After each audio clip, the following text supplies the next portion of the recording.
Yo les voy a hablar de tejido cartilaginoso. El tejido cartilaginoso es un tipo de tejido conjuntivo muy poco vascularizado. El tejido conjuntivo está formado por células llamadas condrocitos y una matriz extracelular muy especializada. El tejido cartilaginoso es avascular, es decir, no tiene vasos sanguíneos. Como mencioné, está formado por células llamadas condrocitos y una matriz extracelular que está muy amplia. Aproximadamente el 95% del volumen del cartílago está formado por la matriz extracelular. Y aunque los condrocitos son muy escasos, son muy importantes para la producción y el mantenimiento de la matriz. De acuerdo a las características de su matriz extracelular, vamos a poder diferenciar tres tipos de cartílago: el cartílago hialino, el cartílago elástico y el cartílago fibroso o fibrocartílago. En el cartílago hialino vamos a poder encontrar en toda la superficie de su matriz extracelular espacios en donde se van a encontrar los condrocitos. Estos espacios son llamados lagunas. Además, el cartílago hialino es una superficie de baja fricción, por lo que va a servir como lubricación para las articulaciones sinoviales. En este cartílago vamos a encontrar cuatro tipos de proteínas. Vamos a encontrar el colágeno, en específico el colágeno tipo 2, que es la proteína más importante de la matriz extracelular. Además, también vamos a ver proteoglucanos y glucoproteínas multiadhesivas. El cartílago hialino está revestido por pericondrio, excepto en el tipo de cartílago que es articular. El pericondrio se encuentra en el cartílago que es no articular. Recordemos que el pericondrio es una capa nutricia que recubre el cartílago y lo nutre. En el hueso este pasa a llamarse periósteo. El segundo tipo de cartílago es el elástico, que se va a distinguir principalmente por la presencia de elastina en su matriz extracelular. Y el cartílago fibroso consta de condrocitos combinados con tejido conjuntivo, además de una gran presencia de colágeno tipo 1. Este tipo de cartílago lo vamos a poder encontrar en los meniscos de la rodilla y en los discos intervertebrales. La mayoría de los cartílagos se derivan a partir del mesénquima. Además, es capaz de realizar dos tipos de crecimiento: por aposición e intersticial. El crecimiento por aposición quiere decir que el cartílago es capaz de crecer sobre un cartílago ya existente, e intersticial quiere decir que el cartílago crece dentro de un cartílago preexistente.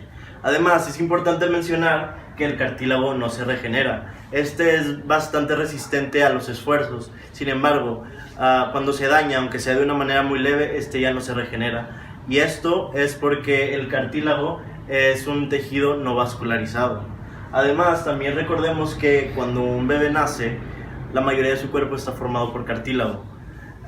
Y cuando este cartílago se hace hueso, se le llama osificación.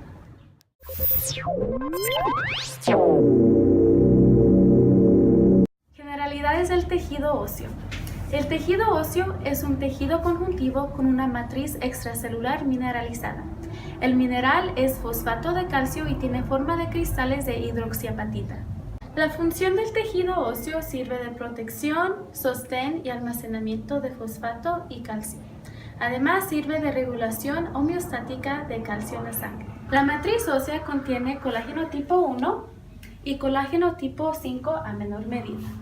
Esto constituye el 90% del peso total de las proteínas de este tejido. La matriz también contiene proteínas no colágenas que componen la sustancia fundamental de este tejido. El peso total de estas proteínas constituye el 10% de todas las proteínas de la matriz ósea. La primera proteína de la que voy a hablar es la macromolécula de proteoglucanos.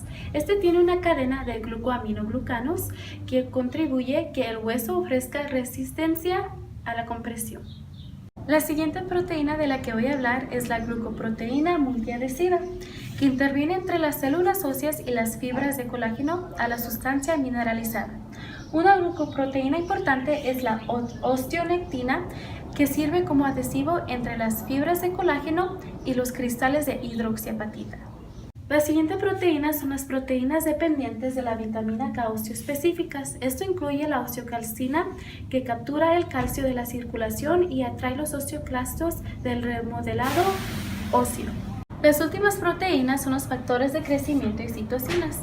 Son proteínas reguladoras. Las más importantes son las proteínas morfogénicas óseas, que son conocidas como la BMO, y estas ayudan a la diferenciación de las células mesenquimatosas son encontradas en los osteoblastos que forman el hueso. Existen dos tipos de huesos, el compacto y el esponjoso. El compacto se encuentra por afuera y es un poco más duro, mientras el esponjoso tiene trabéculas y se encuentra en la parte interior. Los huesos se clasifican en 4 grupos. El primero es el hueso largo, que tiene una longitud mayor y tiene 2 epífisis y una diáfisis. El segundo son los huesos cortos, que tienen 3 dimensiones casi iguales. El tercero son los huesos planos, que son delgados y anchos. Y los últimos son los huesos irregulares, que no tienen ninguna de las características anteriores y por eso no se pueden clasificar.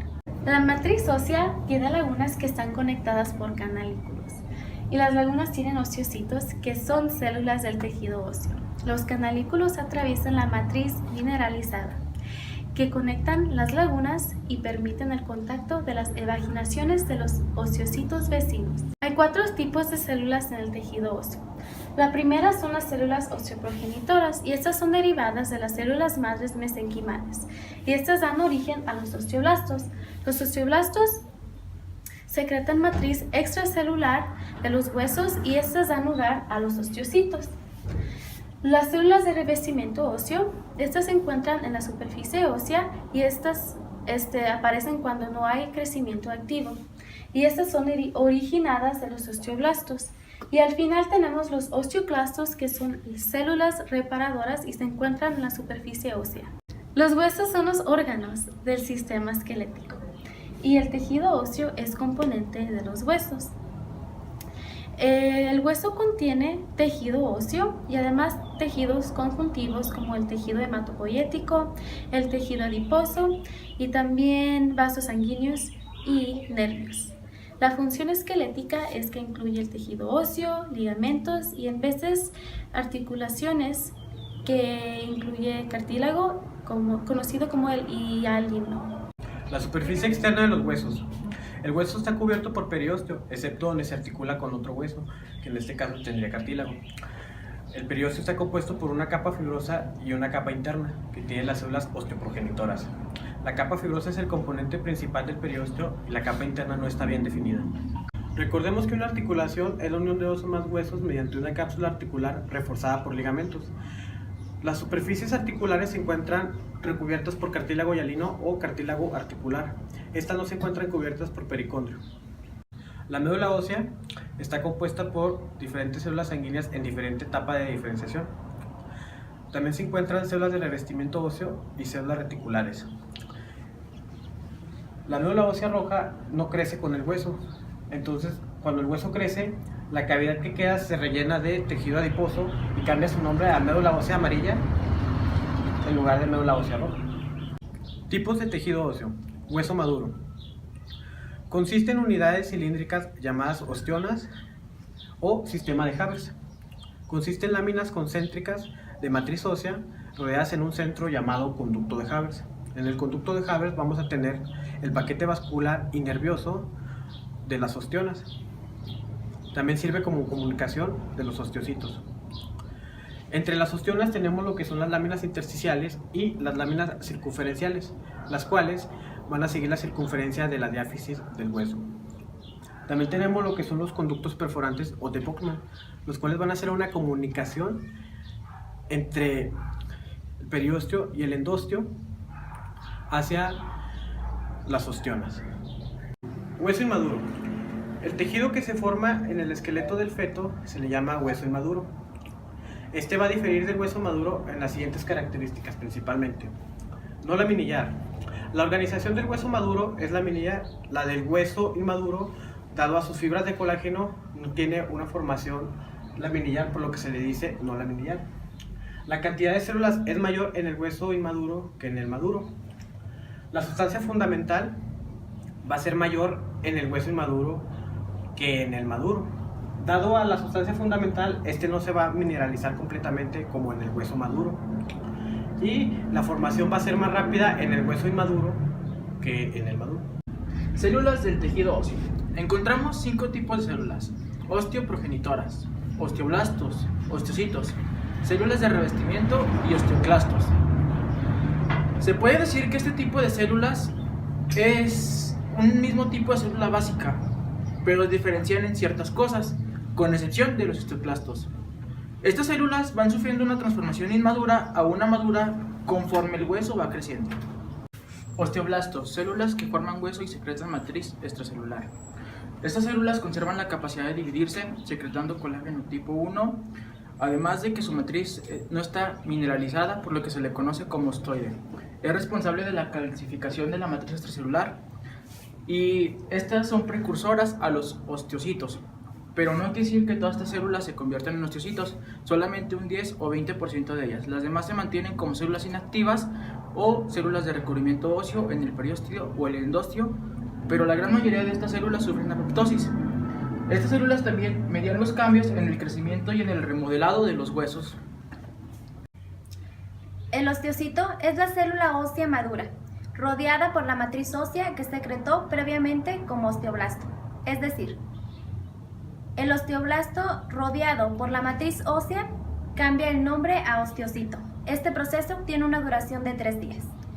Los osteocitos ocupan un espacio o laguna que se adapta completamente a la célula y se comunican indirectamente a los osteoblastos. Los osteocitos son células metabólicamente activas y multifuncionales. También participan en el proceso de mecanotransducción, en el cual los osteocitos responden a fuerzas mecánicas aplicadas al hueso.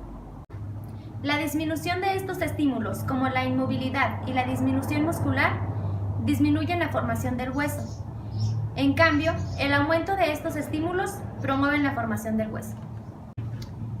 Células de revestimiento óseo. Una parte de los osteoblastos se convierte en células de revestimiento óseo, las cuales dan soporte metabólico y regulan el paso de calcio y fosfato del hueso al torrente sanguíneo. Los osteoclastos no están relacionados con los osteoblastos. Estos derivan de células hematopoyéticas mononucleares que se fusionan para así dar origen a células multinucleadas. Su función principal es la resorción ósea, es decir, la reparación del hueso. Los osteoclastos se pueden observar en zonas de remodelado óseo. Es importante mencionar que los estrógenos inhiben a la formación de osteoclastos, por lo tanto, esto produce osteoporosis. Ya que los estrógenos son hormonas femeninas, las mujeres están más propensas a padecer osteoporosis. Yo les voy a hablar de la formación del hueso. La formación del hueso se basa en 2 tipos de osificación, lo que viene siendo la osificación intramembranosa y osificación endocondrial. La osificación intramembranosa no hay presencia de cartílago y la endocondrial hay presencia de cartílago. En este caso, el nombre de la osificación no se basa porque sea membranoso o sea endocondrial, sino que se basa en el mecanismo de la formación del hueso. Osificación intramembranosa. El primer tema a destacar de la osificación intramembranosa es que en los seres humanos se da a partir de la 8ª semana de gestación en el tejido conjuntivo embrionario, mejor conocido como mesénquima. Algunas células alargadas y que tintan un poco color pálido migran y se acumulan en un lugar específico donde forman un centro de osificación. Aquí podemos observar lo que viene siendo una imagen donde se muestra el tejido conjuntivo embrionario o mejor conocido como el mesénquima. Anteriormente les comenté que se forma un centro de osificación. Este centro de osificación se va formando mediante la aglomeración de células osteoprogenitoras. Serían estos puntos rojos que están aquí. También se puede observar que se forman los osteoblastos. Aquí, los puntos verdes que están aquí, los cuales depositan la matriz ósea mineralizada, que viene siendo el estoide. Sería todo lo demás que los rodea. Los osteoblastos se empiezan a acumular en la periferia del centro de osificación y empiezan a secretar ostoide. El ostoide empieza a sufrir mineralización y los osteoblastos que quedan atrapados en él se convierten en osteocitos. Los osteocitos crean canículos que hace que se comuniquen entre sí y también con los osteoblastos. A medida que va pasando el tiempo, la matriz se calcifica y esos canículos quedan dentro de él. El tejido recién formado tiene una forma, vista a un microscopio, de hueso inmaduro, que está formado entre tejidos que forman un cordón grueso que está revestido por osteoblastos y células endocostales. Con mayor crecimiento y remodelación del hueso inmaduro, se empieza a formar lo que viene siendo el hueso compacto y el hueso inmaduro. En la periferia del hueso está formado por hueso compacto y en el centro del hueso está formado por hueso esponjoso, del hueso recién formado. En los centros se encuentran lo que viene siendo células que provienen de la médula ósea con ayuda de los vasos sanguíneos. Este sería la osificación intramembranosa que ayuda a formar los huesos planos del cráneo. Osificación endocondrial. En este caso vamos a hablar de este tipo de osificación, la cual se basa a la formación del hueso mediante el cartílago hialino. El cartílago hialino forma una figura, la cual va a ser la forma final del hueso. A continuación, las células osteoprogenitoras que rodean el molde del cartílago se diferencian por osteoblastos. Los osteoblastos revestirían la superficie del cartílago en hueso y formarían el collar óseo. A continuación, se perforaría las epífisis de los huesos, lo que formaría el centro de osificación, ya sea superior o inferior. Estos centros de osificación están separados por un disco epifisiario, mejor conocido como cartílago de crecimiento. El hueso está en constante reparación y crecimiento durante casi toda la vida, gracias con unidades óseas que forman los huesos, que son los osteoblastos y osteoclastos. Yo les voy a hablar acerca de la mineralización ósea. Este proceso se encuentra en la matriz extracelular del hueso y del cartílago. Este proceso necesita 3 componentes necesarios: vitamina D, calcio y fosfato. Ayuda a reabsorción ósea y remodelación ósea del hueso. Ahora les voy a hablar acerca del aspecto fisiológico del tejido óseo. Aquí corresponden 2 hormonas que son muy importantes, pero los aspectos fisiológicos son los que ayudan al mantenimiento de la vida y de la salud. Estas 2 hormonas, la primera consta de 5 funciones muy importantes. Yo les puse 5 palabras claves para que sea más fácil que la recuerden. La primera es la que regula la concentración de fosfato. La segunda es la que estimula los osteocitos y los osteoblastos. La tercera es la que reduce la concentración de calcio por el riñón y estimula la concentración de calcio por el intestino delgado. Actúa a tener un balance de la homeostasis. Y la tercera es la que eleva la concentración alta del calcio si lo tenemos bajo a su estado de normalidad. Ahora sigue la segunda hormona, que es la calcitonina. Esta les puse 2 palabras clave, que es inhibe la reabsorción del óseo y actúa para bajar el nivel alto de concentración de calcio. Ahora les voy a hablar acerca de 2 hormonas que constituyen a la homeostasis mineral y nutricional. La primera es el factor de crecimiento de fibroblastos 23, que es producida por los osteocitos. Esta se encarga de regular la concentración de fosfato. Y la siguiente es la osteocalcina, que es producida por los osteoblastos, y su objetivo son los adipocitos y las células de concentración que son la insulina y se encuentran en el páncreas. Biología de la reparación ósea. La reparación de una fractura ósea consta de 2 procesos muy importantes.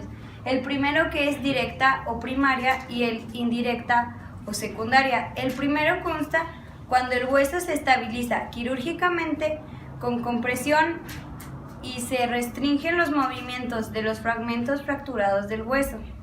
La segunda sería indirecto-secundaria, que son las fracturas que son tratadas con fijación rígida o semirrígida. Las más comunes son las de los tornillos o las placas. Como conclusión, podemos decir que el tejido cartilaginoso y el tejido óseo trabajan en conjunto, ya que el tejido cartilaginoso es precursor al tejido óseo. Además, este video nos ayuda a comprender un poco más sobre las estructuras histológicas de cada uno de estos tejidos, Así como las funciones que tienen en nuestro organismo. Por ejemplo, el tejido óseo brinda sostén y protección a nuestros órganos. nos ayuda a comprender un poco más sobre la generación y el desarrollo de cada uno de estos tejidos. Queremos agradecer a nuestros compañeros David, Cristal, Fátima, Josephine, Scott, Gustavo y Gustavo. por habernos ayudado en este video, además de queremos agradecerle a usted, doctora, por brindarnos la oportunidad de realizarlo. Gracias.